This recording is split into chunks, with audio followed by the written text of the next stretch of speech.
Hai, selamat datang di channel saya. Perkenalkan, nama saya Jolanda Purnawati. Saya ahli pertama perawat di Rumah Sakit Umum Daerah Landak. Video ini untuk memenuhi tugas pelatihan dasar CPNS tahun 2023 Angkatan 172 BKPSDM Kabupaten Landak.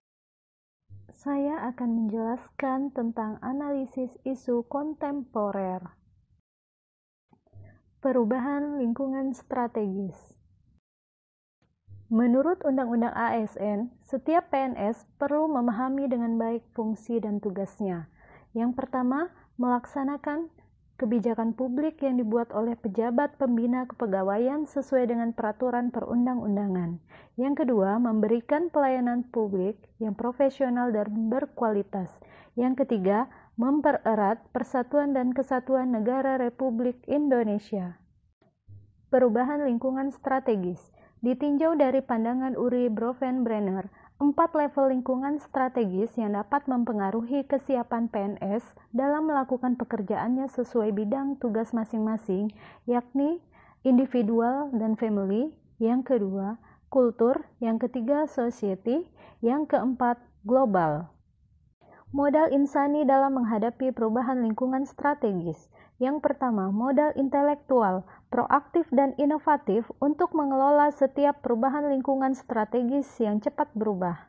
Yang kedua, modal emosional, untuk mengenal dan mengelola emosi diri sendiri, serta memahami emosi orang lain agar dapat mengambil tindakan yang sesuai dalam berinteraksi dengan orang lain. Yang ketiga, modal sosial, untuk menumbuhkan kembali jejaring kerjasama dan hubungan interpersonal yang mendukung kesuksesan. Yang keempat, modal ketabahan. Modal ketabahan adalah modal untuk sukses dalam kehidupan, baik dalam kehidupan pribadi maupun kehidupan sebuah organisasi birokrasi. Yang kelima, modal etika atau moral. Modal etika atau moral sebagai kapasitas mental yang menentukan prinsip-prinsip universal kemanusiaan harus diterapkan ke dalam tata nilai, tujuan, dan tindakan. Yang keenam, modal kesehatan fisik dan jasmani. Tolak ukur kesehatan adalah bebas dari penyakit dan tolak ukur kekuatan fisik adalah tenaga, daya tahan, kekuatan, kecepatan, ketepatan, kelincahan, koordinasi, serta keseimbangan. Berikut isu-isu strategis kontemporer. Yang pertama adalah korupsi. Korupsi merupakan penyelewengan atau penyalahgunaan uang negara atau perusahaan untuk keuntungan pribadi atau orang lain. Narkoba atau narkotika merupakan obat-obatan yang bersifat adiktif, yaitu dapat mengakibatkan ketergantungan apabila disalahgunakan atau penggunaannya tidak sesuai dengan dosis yang dianjurkan oleh dokter. Narkoba atau narkotika dapat menyebabkan penurunan atau perubahan kesadaran, hilangnya rasa, mengurangi sampai menghilangkan rasa nyeri, dan dapat menimbulkan ketergantungan yang dibedakan ke dalam golongan-golongan. Ada 3 penggolongan narkotika. Golongan pertama yang ditunjukkan untuk ilmu pengetahuan dan bukan untuk pengobatan dan sangat berpotensi tinggi menyebabkan ketergantungan. Golongan kedua berkhasiat untuk pengobatan dan pelayanan kesehatan dan berpotensi tinggi menyebabkan ketergantungan.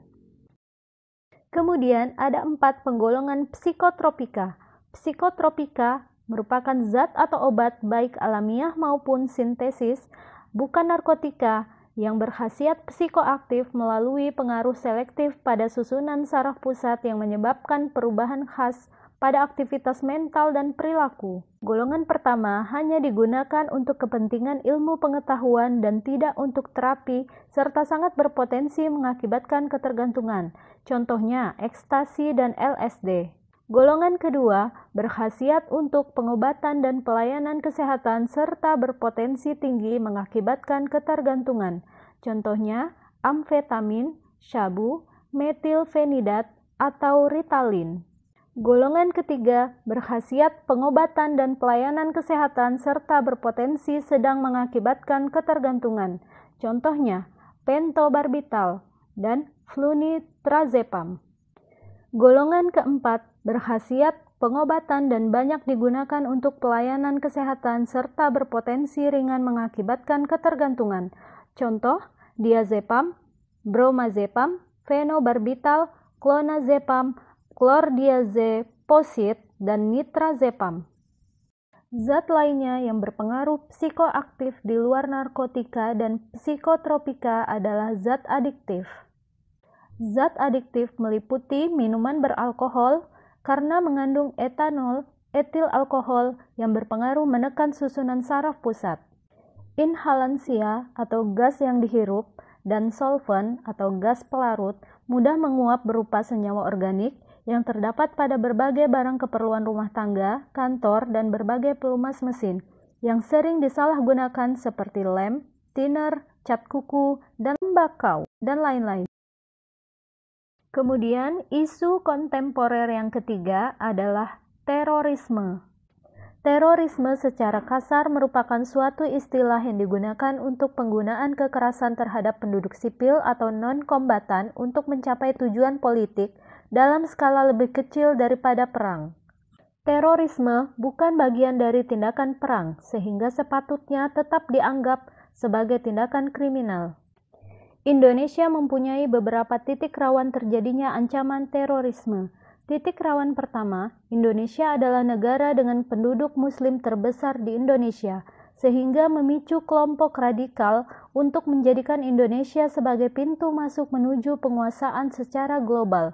Di samping itu, warga negara Indonesia umumnya mudah digalang dan direkrut menjadi simpatisan, anggota, bahkan pelaku bom bunuh diri. Titik rawan kedua adalah celah keamanan yang bisa dimanfaatkan untuk menjalankan aksi teror. Indonesia secara geografis dan topografis kepulauan membuka peluang aksi terorisme. Potensi demografi dari penduduk yang plural dan permisif menjadi celah yang dimanfaatkan oleh kelompok radikal. Hubungan radikalisme dan terorisme. Untuk memahami hubungan konseptual antara radikalisme dan terorisme dengan menyusun kembali definisi istilah-istilah yang terkait. Radikalisme merupakan suatu sikap yang mendambakan perubahan secara total dan bersifat revolusioner dengan menjungkir balikan nilai-nilai yang ada secara drastis lewat kekerasan dan aksi-aksi yang ekstrim. Ciri-ciri sikap dan paham radikal adalah tidak toleran, yaitu tidak mau menghargai pendapat dan keyakinan orang lain. Fanatik, selalu merasa benar sendiri, menganggap orang lain salah. Eksklusif, membedakan diri dari umat umumnya. Dan revolusioner, cenderung menggunakan cara kekerasan untuk mencapai tujuan. Jadi, radikal terorisme adalah suatu gerakan atau aksi brutal mengatasnamakan ajaran agama atau golongan dilakukan oleh sekelompok orang tertentu dan agama dijadikan senjata politik untuk menyerang kelompok lain yang berbeda pandangan. Pencegahan tindak pidana terorisme saling berkaitan antara satu dengan yang lainnya, yaitu kesiapsiagaan nasional, kontraradikalisasi, dan deradikalisasi. Deradikalisasi merupakan upaya melakukan perubahan kognitif atau moderasi pemikiran atau keyakinan seseorang. Gerakan anti-radikalisme dan terorisme lainnya sebagai upaya menghadapi ancaman radikalisme dan terorisme di Indonesia dilakukan dengan menanamkan dan memasyarakatkan kesadaran akan nilai-nilai Pancasila serta implementasinya dalam kehidupan berbangsa dan bernegara.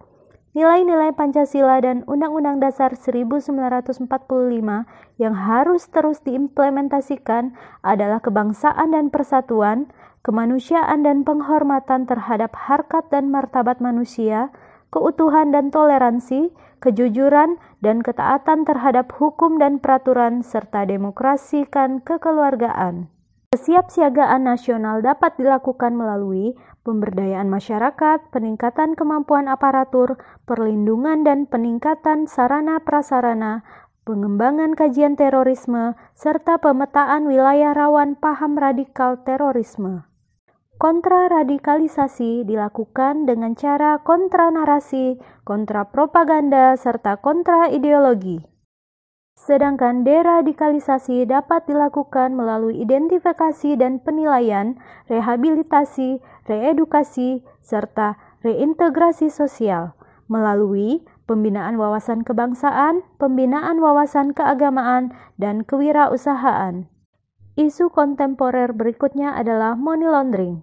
Money laundering yang biasa kita kenal dengan aktivitas pencucian uang merupakan suatu perbuatan kejahatan yang melibatkan upaya untuk menyembunyikan atau menyamarkan asal-usul uang atau harta kekayaan dari hasil tindak pidana atau kejahatan, sehingga harta kekayaan tersebut seolah-olah berasal dari aktivitas yang sah. Kegiatan pencucian uang umumnya dilakukan oleh pihak-pihak yang ingin memperoleh kekayaan melalui hasil usaha ilegal hingga seakan-akan terlihat sah, misalnya korupsi, penyuapan, terorisme, narkotika, prostitusi, kejahatan perbankan, penyelundupan, perdagangan manusia, penculikan, perjudian, kejahatan perpajakan, illegal logging, dan aneka kejahatan lainnya. Agar uang atau harta yang diperoleh tersebut terlihat sah, maka mereka berusaha menghindari kecurigaan aparat penegak hukum, karena uang atau harta kekayaan tersebut harus dicuci agar terlihat bersih. Isu kontemporer berikutnya adalah proxy war. Proxy war memiliki motif dan menggunakan pendekatan hard power dan soft power dalam mencapai tujuan. Tentunya di era globalisasi saat ini, di mana hanya negara-negara adikuasa yang mampu menjadi peran utama dengan memanfaatkan negara-negara kecil sebagai objek permainan dunia atau proxy war dengan mengeksploitasi sumber daya alamnya, bahkan sampai dengan ideologinya dengan menanamkan paham-paham radikalisme, liberalisme, globalisme, dan lain-lain, sehingga dapat memicu terjadi gerakan separatis yang dapat memecah belah suatu bangsa demi tujuan dan kepentingan negara-negara adikuasa. Proxy war telah berlangsung di Indonesia dalam bermacam bentuk, seperti gerakan separatis dan lain-lain dalam kehidupan berbangsa dan bernegara. Proxy war dapat dilakukan pihak asing terhadap Indonesia dalam berbagai bentuk seperti melakukan investasi besar-besaran ke Indonesia, menyebarkan black campaign, menguasai pembuatan kebijakan dan legislatif dengan cara menyuap dan menghasilkan perundang-undangan yang memihak kepentingan asing, mengadu domba aparatur negara, membuat fakta-fakta perdagangan guna menekan produk Indonesia. Isu kontemporer berikutnya adalah mass communication, seperti cybercrime, hate speech, dan hoax.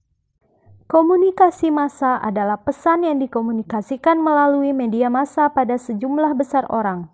Jadi, tanpa media, komunikasi massa tidak mungkin terjadi. Pemberi pesan memerlukan media yang bisa diakses oleh publik sebagai penerima pesan. Ciri lainnya dari komunikasi massa adalah tidak adanya interaksi antar komunikan. Ciri ini yang membedakan komunikasi massa dalam pengertian tradisional dengan media massa saat ini. Beberapa sifat pelaku dalam komunikasi massa yaitu berdasarkan elemen halayak yang bersifat luas, komunikator tidak dapat berinteraksi dengan halayak ramai secara tatap muka. Yang kedua, heterogen, berbagi diferensiasi masyarakat secara horizontal ataupun vertikal. Yang ketiga, bersifat anonimitas, yaitu halayak secara individual tidak diketahui oleh komunikasi. Kemudian, bentuk komunikasi bersifat umum, yaitu terbuka bagi setiap orang, kemudian cepat, menjangkau halayak luas dalam waktu yang relatif singkat. Kemudian, selintas, umumnya untuk dikonsumsi dengan segera, yaitu tidak baik untuk diingat-ingat. Kemudian, komunikator yang bersifat dilakukan oleh sebuah organisasi untuk kompleks dan dengan pembiayaan tertentu. Dari pengertian dan karakteristik tersebut, maka dapat dilihat bahwa komunikasi massa memerlukan adanya elemen pemberi pesan, media penyampaian pesan, penerima pesan, yaitu halayak, anonimitas, komunikasi satu arah, serta waktu penyampaian bersifat serentak. Media massa berbicara atas nama lembaga tempat di mana mereka berkomunikasi sehingga pada tingkat tertentu kelembagaan tersebut dapat berfungsi sebagai fasilitas sosial yang dapat ikut mendorong komunikator dalam penyampaian pesan-pesannya. Sedangkan media sosial baik pemberi informasi maupun penerimanya seperti bisa memiliki media sendiri. Media sosial merupakan situs di mana setiap orang bisa membuat web page pribadi, kemudian terhubung dengan kolega atau publik untuk berbagi informasi dan berkomunikasi. Dengan teknologi informasi saat ini, potensi tindak pidana dan bentuk kejahatan lainnya sangat dimungkinkan terjadi dalam komunikasi massa. Pelaku bisa memasuki ranah pelanggaran pidana manakala pengguna media dalam berkomunikasi tidak sesuai dengan ketentuan norma serta peraturan perundangan yang berlaku. Beberapa contoh kasus yang menyeret para pengguna media sosial dalam pelanggaran peraturan perundangan terkait komunikasi massa pada umumnya merupakan tindakan, sikap atau perilaku berupa keluhan atau suatu jenis pelayanan, atau hanya berupa opini pribadi yang terlanjur masuk ke ruang publik. Beberapa kasus yang sering terjadi yaitu pencemaran nama baik, penistaan agama atau keyakinan tertentu, penghinaan kepada etnis dan budaya tertentu. Oleh karena itu, untuk memahami peraturan perundangan terkait komunikasi massa dapat dilakukan dengan mengikuti petunjuk sebagai berikut, yaitu cermati dan pilih salah satu dari peraturan perundangan yang disebut di atas, kemudian lakukan diskusi dan pendalaman dengan membahas pasal-pasal kritikal terkait kejahatan dalam komunikasi massa yang memungkinkan terjadi. Kemudian buatlah poin-poin penting dan kritis terkait kondisi yang terjadi saat ini. Demikian beberapa analisis isu-isu kontemporer yang telah saya sampaikan. Semoga bermanfaat. Terima kasih. Wassalamualaikum warahmatullahi wabarakatuh.